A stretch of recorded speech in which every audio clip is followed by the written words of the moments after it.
everybody. Welcome back to episode 11, College Sport Geeks. Zach Musso not here. Brian Ramos back on, second episode on for College Sports The Geeks. How are we doing today? I'm doing great, Derek. Excited to be back on. How you doing? Should be interesting. College football has really just taken off. These coaches are going places. It's chaos. Portal too. Portal's still going on. It's college football at its finest in terms of chaos. And we're gonna start right off with Alabama. We talked last episode who we thought was possibly going to replace Nick Saban. Nick Saban retiring, obviously, and they got their guy and the Washington head coach and Kalen DeBoer. What are your thoughts, kind of on the hire in itself? So for Alabama, I think it's a good hire. I think obviously Kalen DeBoer took Washington to the national championship, and with each program he went to, he makes them better and develops a nice culture. And I think that's exactly what he's going to do at Alabama. For Kalen DeBoer, I think it's great. He was at Washington, kind of brought them up the pedestal, and now he goes to one of the most accomplished programs in college football in Alabama. Although for Washington, if I'm a Washington Husky fan, I'm kind of disappointed. I think DeBoer could have started or was in the process of starting something special in Washington. Now I know he was losing a lot of guys to the NFL. Jalen Pope, pretty much their whole wide receiver core, and then Michael Penix Jr., as well as some other guys. But I still think Washington, and I know the Pac-12 is dying to or already died, but I still think Washington had the chance to do something special.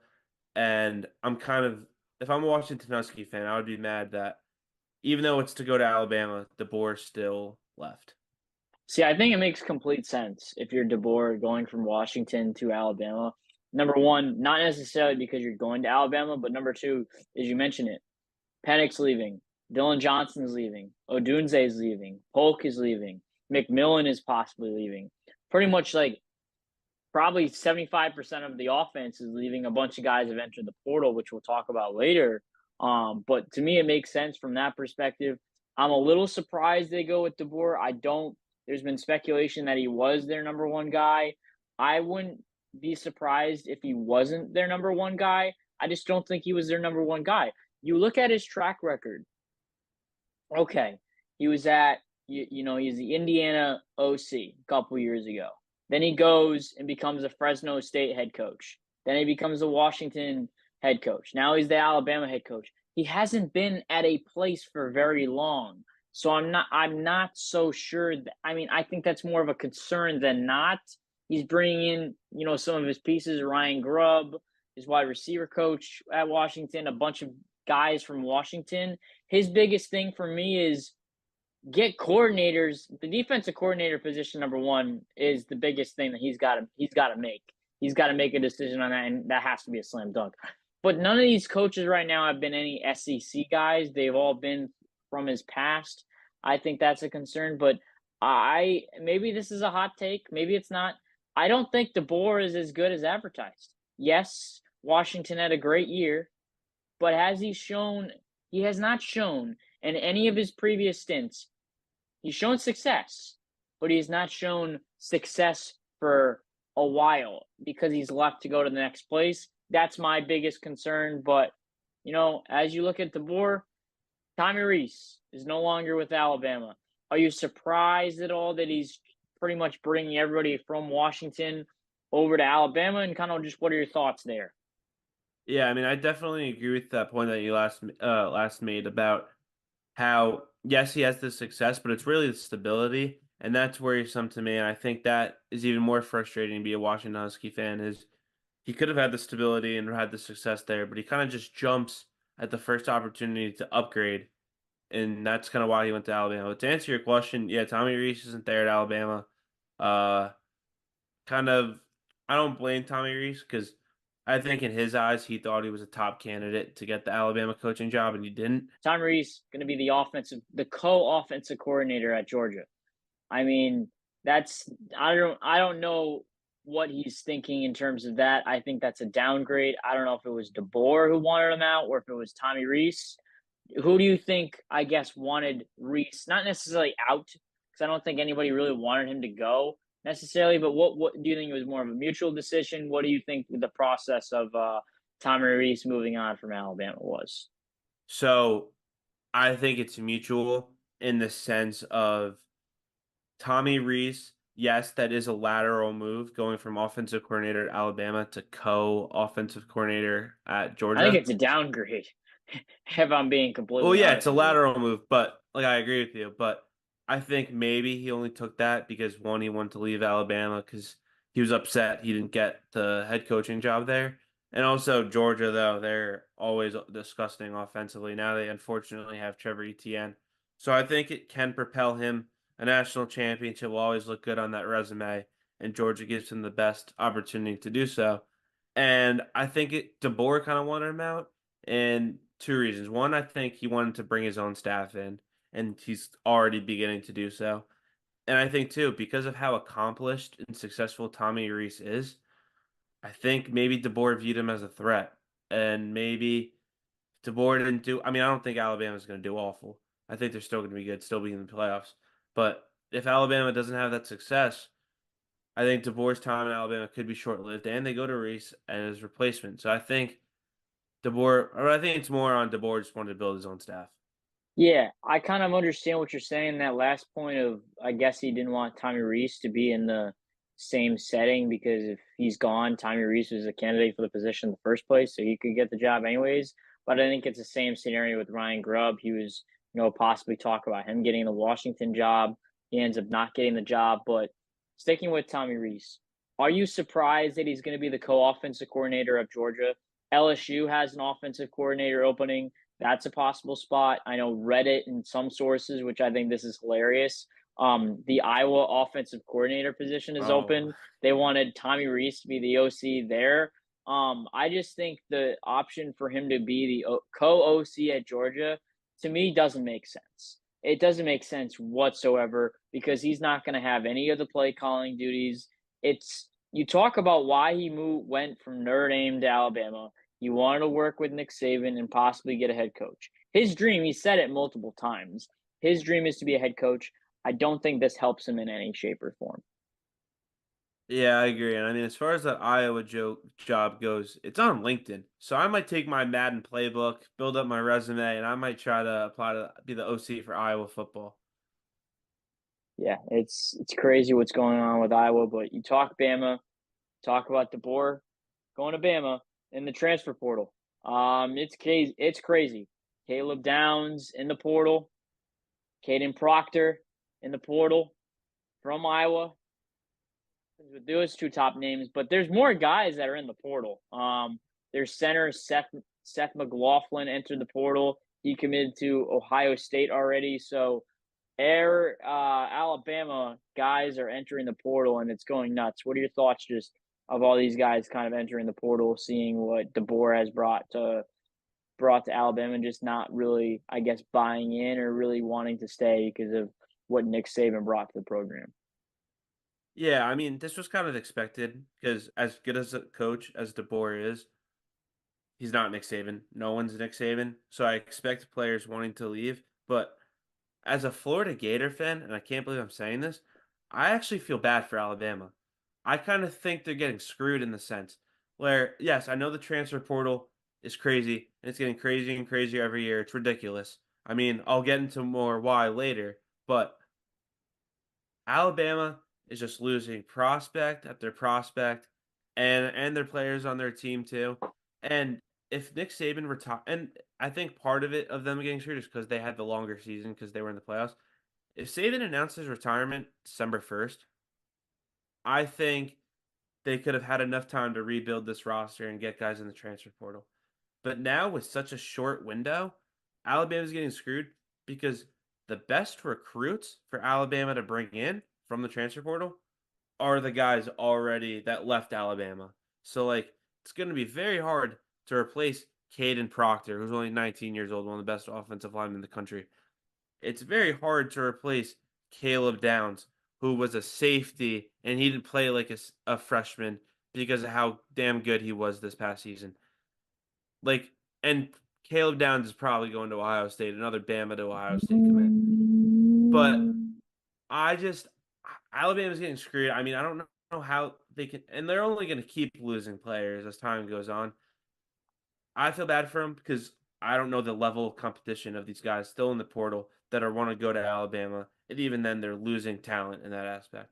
So I kind of feel like I feel bad for Alabama because it's just a tough spot to be in for them. Yeah, I agree it's a tough spot, but I wouldn't say that I feel bad for Alabama. I think it's just kind of the circumstances at hand with the portal, the timing of everything. The timing to me is awful. There's no real win situation. I think not that Alabama rushed to get DeBoer as their head coach, but let's be honest here. They rushed to get a head coach pretty soon. I mean, the AD said we're getting head coach in 72 hours. You just don't see that in college football in general. But flipping over to Washington, they said, "Hey, we're not going to hire Ryan Grubb." Ryan Grubb, like I mentioned earlier, is going with DeBoer over to Bama, and they make the decision to hire Jed Fish as the head coach. Head coach of Arizona before going over to Washington. He's making a decent amount of money. Arizona had the opportunity to match the offer or make more. Arizona is having financial troubles, so they weren't able to do so, and they also didn't really care about their football program as much as they care about their basketball program. But that's another story for another day. Jed Fish goes to Washington, and this to me, just first let me know your thoughts because I got a lot to say on this one. Um, I mean, I thought it was a fine hire. I think if Washington also didn't rush like Alabama, they could have maybe found a better coaching option. Tommy Reese maybe could have made the jump to Washington. That could have been Mm, interesting.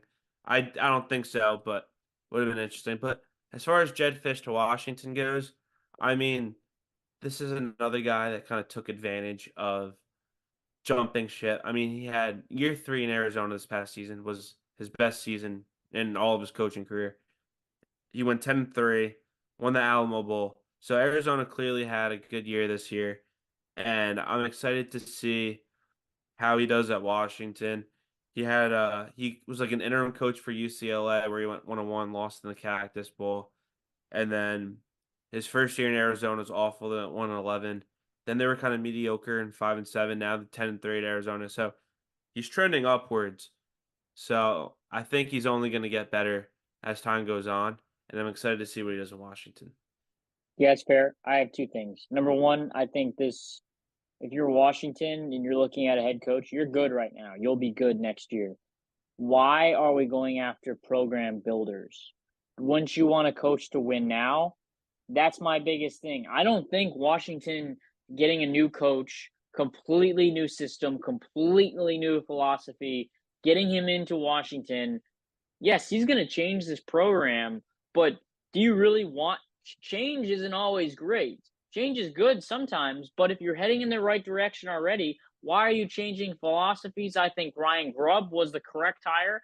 They go with Jed Fish. I'm not saying Jed Fish is a bad coach. I'm just saying I think he's a great coach. I just don't understand why, if you're a program who's, I guess, at the top of the list, you're going for a program builder. You don't need a program builder. You need a winner. There's a big difference between a program builder and a winner. Not sure that's the right hire if you're Washington, but time will tell what happens. What are your thoughts on that first before I go into my second thing about the Jed Fish hire?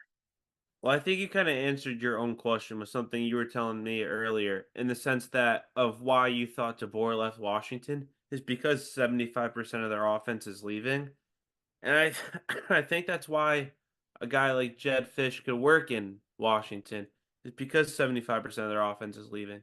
So I think because they're gonna have a whole new look, especially at quarterback. I think that's kind of why they brought him in because, like you said, they're still probably gonna be good. So I think they're looking to build that new program. I mean, they're gonna have to work with a whole new wide receiver core, new quarterback. Is Johnson Dylan staying or Johnson no? declared for the NFL draft. Yeah, so he's gone too. So you're pretty much building a whole new forefront stable of the offense. So I think that's kind of why they want a program builder in the sense that they want to be good, but they hope to be great in years to come. Yeah, but I don't think you need a program builder. You have the quarterback who is in the portal. You got a guy in Will Rogers, was supposed to be at Washington. He's now entered the portal again. Who knows where he's going? We'll talk about that later in future episodes. But you have a quarterback for next season. Well, allegedly, you had a quarterback. Your running backs, Washington had younger backs. That's not a huge concern. The wide receivers at younger, were still solid. This team probably was going to be in the top 25, top 15, possible making the college football playoff if DeBoer probably stayed. He doesn't, moves to Bama, and you get a guy in Jedd Fisch. And I'm not so sure you go with the program builder when you think you're going to be good next year. If you think that you're going to have to completely rebuild this program, then you go with the program builder. If you need a restart, you go with the program builder. But you should not start from ground one, ground zero. He's starting from ground five. He's not done that in his previous stops. Second point now, Arizona. You have Jedd Fisch. This is the first time in I don't know how long, but it seems like it's been a while. You have a football head coach who got you to relevance. Relevance. Relevance. You know how bad this Arizona team was a couple of years ago? You mentioned it. They were 1-11 as during the head coach. You know who their head coach was before then? Kevin Sumlin. You know how bad he was at Arizona? He was putrid. He was disastrous. He maybe was lucky if they had a bowl game. They maybe won 5 games. They had a ton of terrible, terrible seasons. This team at one point lost by 50 points multiple times in a season. That was a joke. That's terrible. That's awful. It's unexcusable. That's just not good football. And you have a guy in your hands who rebuilt this program. You're 10-3 this season. A bunch of this roster at Arizona is young. This team probably could have been in the college football playoff in the next season, going to the Big 12, where the Big 12 was good, but it's not a powerhouse anymore with Texas and Oklahoma going into the SEC. This is a team that could have been in the college football playoff, and you don't want to spend the money on them? Are you kidding me? I know you're a basketball program, but let's be honest here. Football makes the most amount of money out of any other college athletics. You got to pay up. That's unexcusable. That's pathetic. That's putrid. You had a quarterback. You had a good run game. You had wide receivers. You have a good story at Arizona. A bunch of guys, blue collar guys, guys who didn't have a lot growing up and struggled. Why would you not pay up to this guy? It makes 0 sense.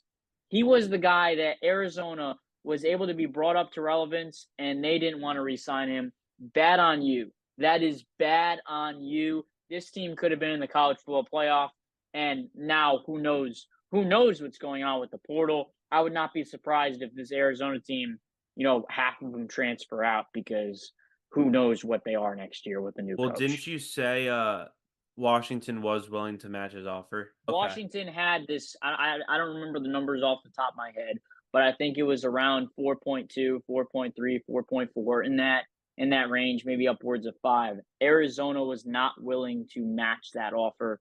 That's bad on them. I think it's Yeah. just bad on them. Washington could have. Understand you got financial issues, but let's be honest. You look at Colorado.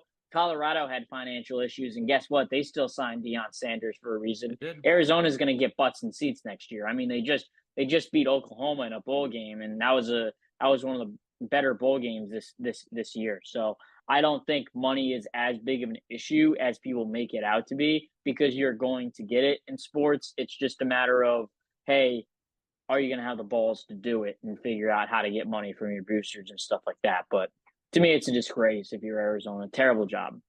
Yeah, and to answer your question about Arizona, you wouldn't be surprised about Arizona players already entering the portal. Yesterday, in the span of half an hour, 9 players entered the portal, and Disgraceful. some of them are big names too. Running back Jonah Coleman, who had 871 yards and 5 touchdowns. Cornerback, I'm not even going to try to pronounce his name. His last name's Prysock. I can pronounce that one, but he had 61 tackles and an interception. Tight ends Dorian Thomas and Kayan Burnett.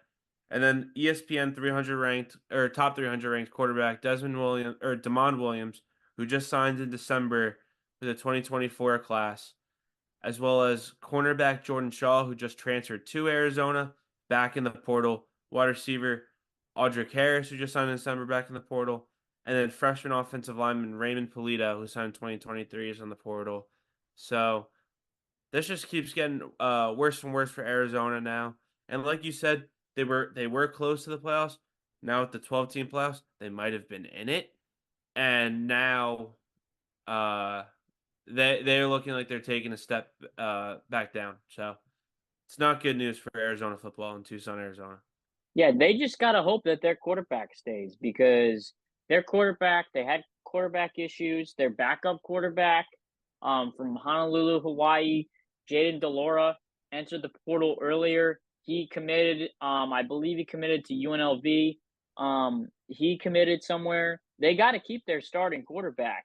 I mean, redshirt freshman from California, he delivered in a big way. Once he stepped over, that was his kind of selling point for Arizona, and you look at this team, it was good. This team was not some slouchy team that was able to get past people. They showed grit.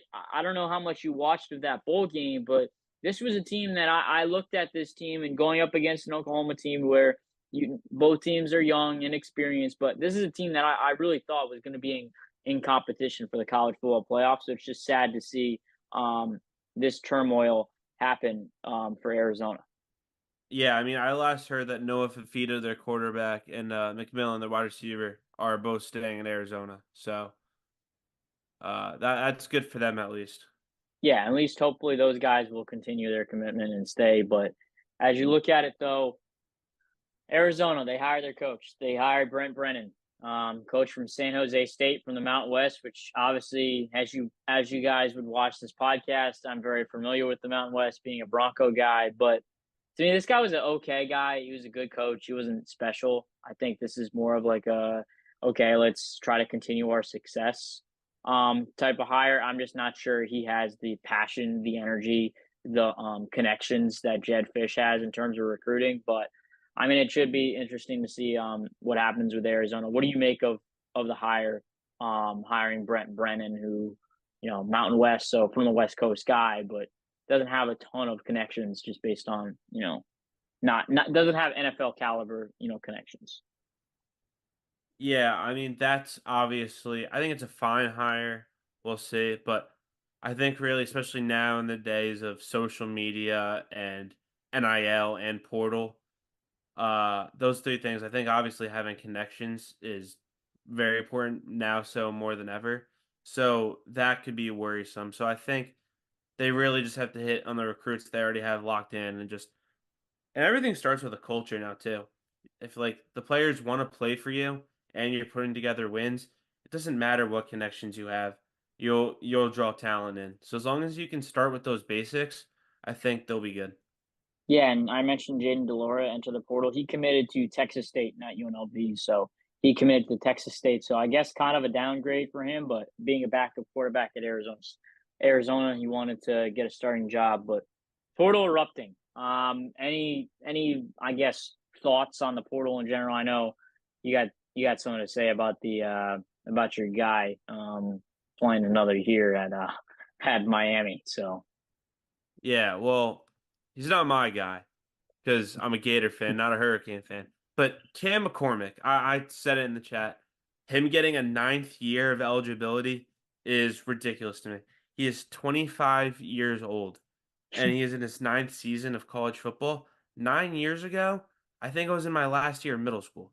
And this man started at U Miami and I was coming back and he said it's his ride or die season. Like, that's just ridiculous to me that he can play college football for that long. The NCAA really needs to harp down on this. I mean, there was a spot where he was in Oregon, and together in those 9 years, he has 231 yards and 4 touchdowns. Like, just get your degree and get a job. Go out into the real world. You are not playing in the NFL with those type of stats. He clearly can't stay healthy because he's only played 2 healthy years these past 2 seasons, and he didn't even have a touchdown this year for Miami. So he just needs to put together end the dream and get a real job. But that's why I think the transfer portal is ridiculous and all this. NIL and injury red shirt, whatever. Like Tua's brother, Talia Tagovailoa, he just got his waiver rejected for transfer portal. So now he's finally entering the draft. Like, good. That's what it should have happened. The fact that he had a trial to me is ridiculous. But you know what? Some good things with the transfer portal. Our Maris Red Foxes got a quarterback from LSU. I mean, I think overall the portal is a great idea. I think it needs to be structured properly. I understand you weren't a huge fan of the Tagovailoa situation of him not being able to play. It used to be you could have 5 years of eligibility for 4 years.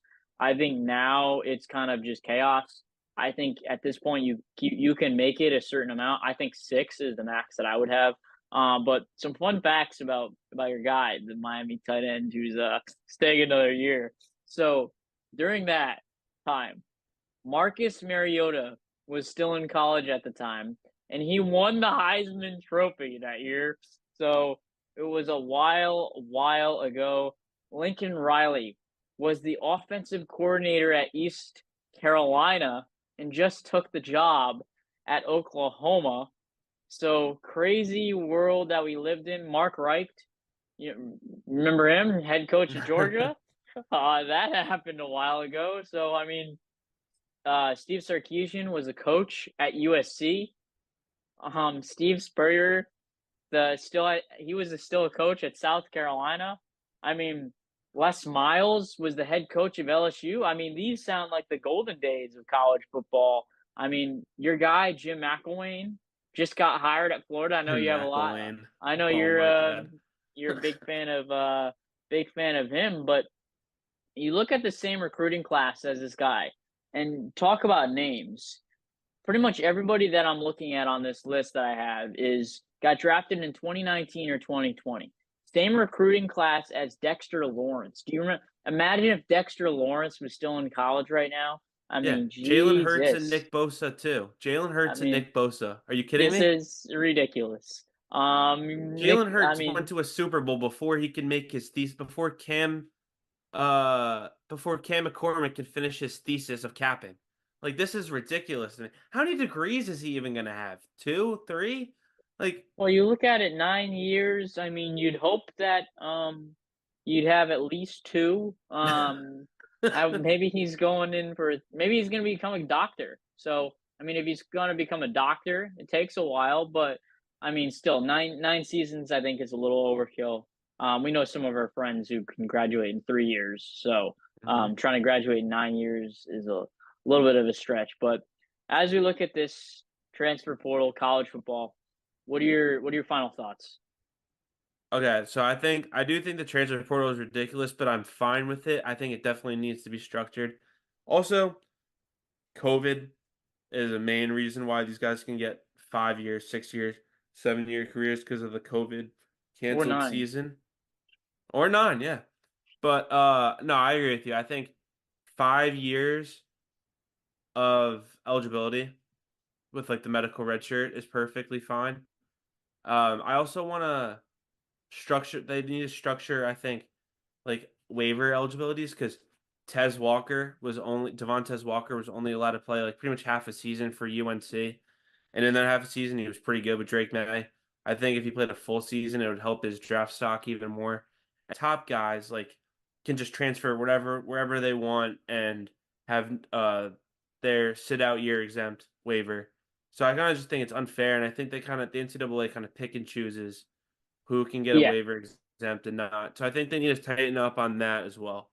yeah. I think the waiver thing is huge. I know college basketball. There's a guy who third time transfer sat out basically like half the season, and then the NCAA changed their mind and was like, okay, yeah, we'll allow you to play for the rest of the season. So I think 3-time transfers. Watch out for that. Watch out for how many years a guy can be in college. I think at the end of the day, 5 years from now, 4 or 5 years from now, a couple of years from now, who knows how long it will take, we'll all be okay with it. I think it's just the beginning stages of everything, and like everything, it all takes time. At the end of the day, but thank you guys for tuning into this episode. We'll see what happens next episode. Will Ramos be back on? Will Musso be on? Will Derek not be on? Maybe it will be Ramos and Musso. One will never know. But as always, have a good one.